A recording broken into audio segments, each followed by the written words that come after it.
welcome to our Week 8 edition of Tuesdays with Tim Camp. And Coach, let's just get right into it. Saturday's game against Southern Oregon. You guys nearly came away with giving number 7 SOU its first loss of the year. What went wrong at the end of the game to have that happen? I don't necessarily think it started or showed up at the end of the game. I think it started well, in the first half. There was a lot of things that happened during the course of the game that led up to that. The common fan or person, not a coach, is going to look at, the ball on the ground or, things like that. I don't necessarily look at that. I have a strong feeling that our running backs run hard and things happen, and we got to coach up and protect the football. And the Hail Mary at the end of the first half, that was credit to them. They did a really good job.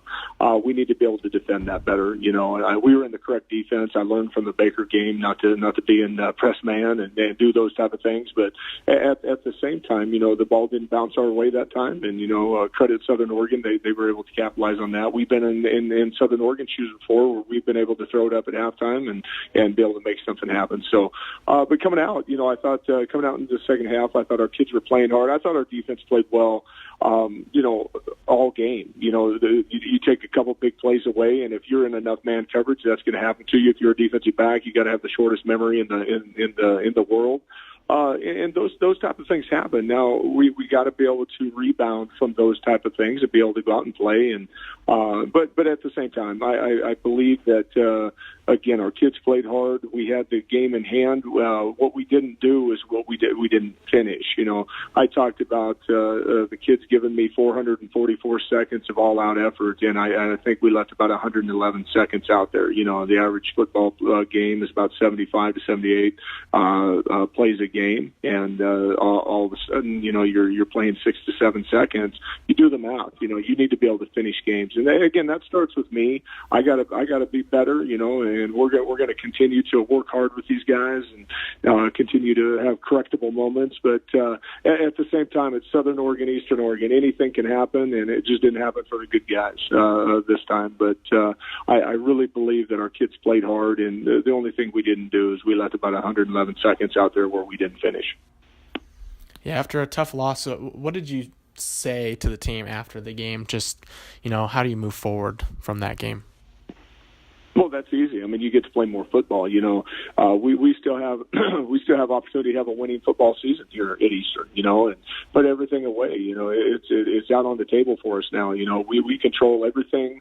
We control our destiny. How we wanted to go about doing things. I told them that we have choices now. You can choose to do it one way, or you can choose to do it my way. And again, we had 105 guys in the meeting room today, so I think they listened. I think that our kids have a passion to play, and they have desire to get better. I have a passion to coach, and I know that I have a great desire to put a team out there that's going to compete for 4 quarters, and those are the things that I think about constantly. So I think that, at the end of the day, I signed off on all these guys. If I put them out on the football field, they're going to be ready to play the game. And it's one of those things, if you do this long enough, you're going to go through things like this. And I've done some of my best coaching in some of the worst times. But at the same time, if I have guys that want to be coached, if I got guys that want to go out there and try and get better, it's very, very easy for me. And I got coaches who bought into our system and our style of play and what I want and how I want it. So at the end of the day, it was a very, very clear message, to be able to go out there and do what we do. We're not going to change who we are or our style or anything like that. What we're going to do is we're going to change the focus levels. We're going to do the things that, the little tiny details that are very, very important to build a football program and keep a football program once you've already built it. I think those are the things that are the most important to me moving forwards. Coach, the special teams unit, as you like to call them, the special forces, were excellent all game against Southern Oregon in all phases, really led by kicker/punter Nathan Harden. Can you talk a little bit about the work that they've put in and how they were able to contain Southern Oregon? Right, you're looking at a very good special teams unit coming out of the Southern Oregon side of things. But I was so proud of our special forces; they were able to execute in the jump squad as far as the punt team goes, to be able to cover that down. They have some pretty dynamic returners, and our kids were able to keep them in check. And also in the kickoff game, be able to run the field. I was very, very proud of how we kept Southern Oregon inside the 25-yard line all night long, and created what things like that do in the special teams game is to be able to create momentum for your offense or your defense. And we almost had one that was on the return game that was broke out. But at the same time, if you miss one, we still got work to do. But I just want everybody to know the special forces to be able to execute specialty kicks has been something that we've been working on. Nathan has done a really good job, and the punt squad's done a really good job of pinning people down inside the 10-yard line. And again, it creates momentum. So again, we're going to continue to work on those things, but at the same time, very, very proud of that of those units that go out there every single day. Well, a lot of things went well during the game, including having a great passing attack led by quarterback Kai Quinn and wide receiver Brenden Kelly. Kelly had a career high of 9 catches for over 200 yards in the game. How was he able to put together such a great game against really one of the Frontier's top defenses? Well, it's really, really easy. This young man works hard every single day, and it's going to happen. Just the same type of the way that I believe in Kai Quinn, how he goes about doing things, But being able to put an offense out there, and he's so slowly starting to see things.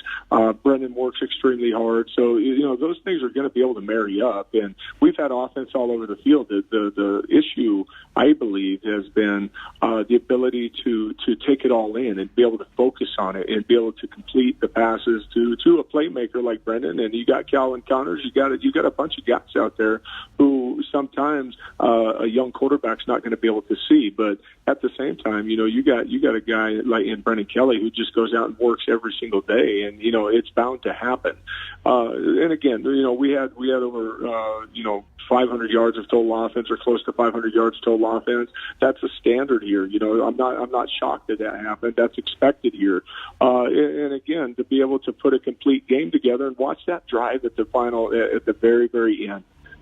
Those are things that we've done here for years, and to be able to see a great defense like Southern Oregon's reeling and being able to not be able to catch up to us, that's something that is a thing of beauty. But at the same time, if you can't finish that, it leaves a sour taste in your mouth. But at the same time, if you see the progress that's been made, I'm super, super proud of the kids. I'm super proud of the coaches. Now we know that we can do it. Now we just got to continue, and that's going to take consistency within the offensive side of the football.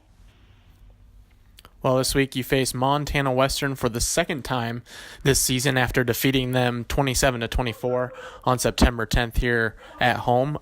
What makes defeating a team, especially like Montana Western, twice in one season even more difficult? Well, I think when you play somebody twice, we weren't able to show exactly everything. I always try and hold back offense, defensively, in the special team. It's hard enough to beat somebody once, but to beat them twice, that's something that I've always thought has been very difficult in the Frontier Conference. But at the same time, you got to put some wrinkles in there that, hey, it looks like this, but it's going to be something else. And they know us, we know them, so it's really going to come down to who blocks better and tackles better. Those are the things that we're working on. We worked on today in preparation for a good Montana Western football team. They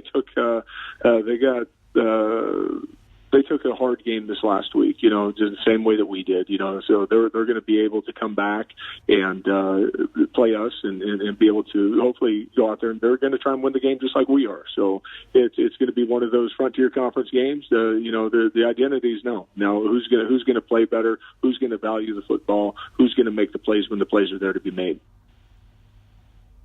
Well, Coach, thanks again for joining us as always, and good luck this Saturday against Montana Western. I appreciate it. Thanks for thinking about Eastern.